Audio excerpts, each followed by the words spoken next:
Во приложение на дневникот комплетното интервју со доктор Камилија Бушлетич, специјалист по пулмологија, кој одговара на прашањата како енормното аерозагадување влијае врз бремените жени и плодот, дали загадувањето е ризик фактор за појава на предвремени породување и малформации кај бебињата. Доктор Камилија, деновиве имавме енормно загадување. Мерните станици измерија во некои градови дури над 1000 микрограми PM10 честички на метар кубен. Една од најранливите категории на граѓани се, разбира, најризични се и бремените жени. Дали и како аерозагадувањето влие на трудниците и особено на развојот на плодот? Дали штетните канцерогени честички кои ги дише мајката се пренесуваат и на плодот? Нема ни еден човек, ни едно живо суштество, нити растение кое што во моментот е поштедено од лошиот квалитет на воздухот.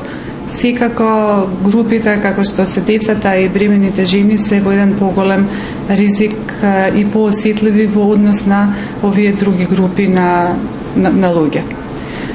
Опасноста е голема и за жената во бременост, но и за секоја жена која што е во тој репродуктивен период, бидејќи аерозагадувањето врши промени во целото наше тело и во репродуктивните органи.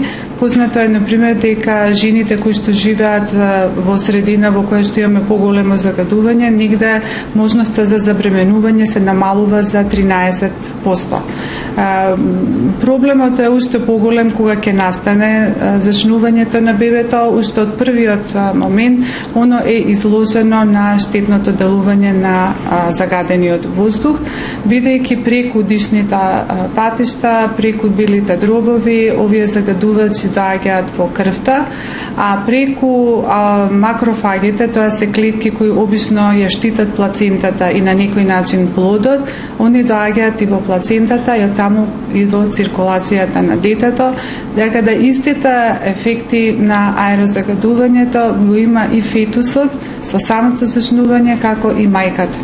Според некои меѓународни истражувања, аерозагадувањето предизвикува спонтани абортуси и малформации кај бебињата. Точни ли се овие наоди? Може ли аерозагадувањето да биде ризик фактор за појава на овие состојби? Да, многу точни се овие податоци што ги кажавте. Се смета дека точно околу 18% од децата се раѓаат прерано заради аерозагадувањето. Исто така се раѓаат и со помала родилна тежина. Кога ќе се роди не е само проблем во моментот на раѓањето кога имате дете со помала родилна тежина, проблемот е што тоа е еден од ризик факторите понатаму во неговиот живот, добивање на некои хронични заболувања како што се дијабетот и кардиоваскуларните заболувања. Многу е битно да е правени се во Канада студии да децава кои што биле изложени мајките во тек на бременост на аерозагадување се раѓаат и понатаму имаат поголема можност, околу 60% да добијат покачен крвен притисок. Интересно е што овие деца биле долго време следени во текот на нивниот живот и се покажало дека они имаат поголем крвен притисок. Во општо, исто така, проблемот е што овие промени и малформации се претежно на нервниот систем, заради тоа што кога се формира нервниот систем како еден од најсовршените системи на човековото тело, тој е еден и од најосетливите. И поготово во првиот и третиот триместар на бременоста, изложувањето на секоја штетна материја, вклучувајќи го аерозагадувањето, доведува до понатаму промени. Например, денеска многу се збори за вакцините и аутизмот.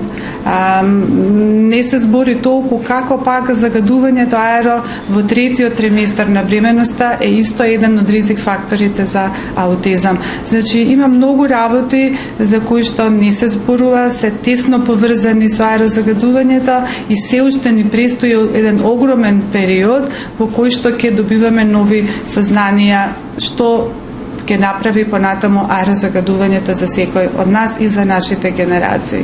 Како би опишале вие состојбата со загадувањето? Многу сериозен проблем. за сите што во моментот сме во Македонија, меѓутоа и за наредните генерации, затоа што, например, нашите записи генетски, поготово жена во репродуктивен период, кога се раѓа, веќе како женски пол, она ги носи клетките јајни, значи и на својата керка, и на својата внука, и на својата правнука.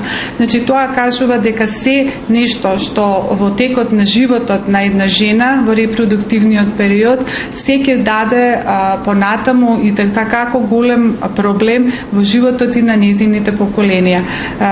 Официјално, значи аерозагадувањето е прогласено за канцерогена материја. Значи ако имаме такво аерозагадување од самото раѓање на детето, што останува за понатаму. Друго, ние поише сме сега во моментот фиксирани за аерозагадувањето, но не е само аерозагадувањето проблем. Морам да дадам некои податоци интересни од една студија да зимана е крв кај деца при само раѓање со уште не пресечена папушна врвца и крвта е добиена од папушната врвца и испратена за анализа. Детектирани се 287 хемиски материи во детектибилно ниво, од кои што, значи 270 биле штетни по мозокот, значи неурогенотоксични, а 118 биле канцерогени. Замислете дека тоа дете уште со непродишано, значи не внесено големо количество на воздух, веќе од мајката во себе има 280 хемикалии, значи кои што може да се детектира, а уште колку се во ниво во кој што ние не можеме да го детектираме, тоа е исто големо прашање. Има ли начин како да се заштитат конкретно трудниците и како да ги елиминираат овие штетни ефекти? Она што се препорачува е да помоца се престојува неотворено. Сега, ако престојувате помоца неотворено, треба да седите повеќе дома. Домовите, воздухот ни е од надворишниот воздух и плюс покрај тоа загадување и частичките кои што се од надвор, ние имаме и загадувачи на тој внатрешен домашен куќен воздух, особено ако луѓето се греат на дрва, јаглен, кои што се основни загадувачи на тој домашен воздух.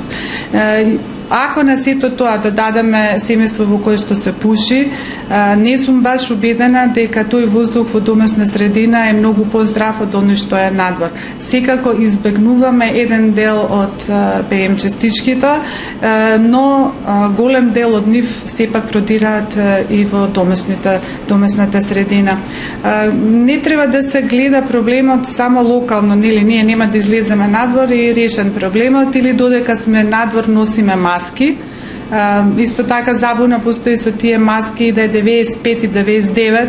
95 значи маска, тоа значи дека 95% од ПМ частичките ги собира филтерот на маската, 99%. Но не се ПМ частичките единствените кои што прават проблем. Кај се гасовите, каде е озонот. Значи, идеална заштита не постои. Идеална заштита ќе имаме кога ќе направиме да имаме здрав воздух кој што ги квалитетен, кој ги исполнува европските и светските критериуми за тоа. Сето другото е само намалување на експозицијата и можеби количеството на загадувачи кои што ние би ги внеле, но не постои идеално решение и заштита. Доктор Камилија, во моментов трудниците се ослободуваат од работни обврски, доколку штетните PM10 честички во 2 последователни дена се над 250 микрограми на метар кубен. Дали ова според вас превисок праг на толеранција и дали можеби треба да се намали истиот? Ја не сум таа која што ги донесува стандардите, си постојат светски норми, значи меѓу првите организации е ЕПА организацијата. Сепак овие вредности се доста високи, затоа што се знае дека ако само за 10 микрограми на метар кубен настане промена на ПМ частичките 10, ние дури имаме намалување на когнитивните способности. Значи, колку е тоа сериозно. На пример, ако само за 5 микрограми на метар кубен рипнат, значи, овие помаливе 2,5 по диаметар чистички, веќе имаме деца кои што, на пример, за 15% со поголем ризик да ни се родат со помала телесна тежина. Значи, вредностите кои што сега се зимаат како граница за да бремените жени и возрастните лица и децата се тргнат од надворишната средина, не се соодветни. Мислам дека тоа е само перење на совеста, дека ништо ние правиме, а уствари ништо посебно не се прави. Но во секој случај тргањето и само да не одат во школа, ова не е решение на проблемот. Значи, проблемот е многу по-сериозен, не да се направат многу радикални мерки од денес за утре. Значи, ако вие знаете дека денеска е загадувањето многу големо, нема да се остава на совеста на граѓаните. Едноставно, законски се забранува користење на ауто, значи сите да одиме со автобуси на работа, воведување на еден еколошки ден, како што е недела, како што многу земји во светот, една Италија, со години веќе неделата ја има за еколошки ден кога не се возат автомобили.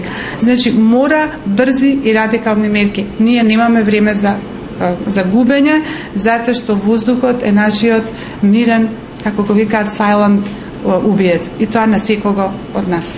Доктор Камилија, ви благодарам многу за одвоеното време, затоа што бевте дел од програмата на телевизија 24, особено на ова тема која што верувам дека ќе е особено битна за граѓаните. Ви благодарам и на вас.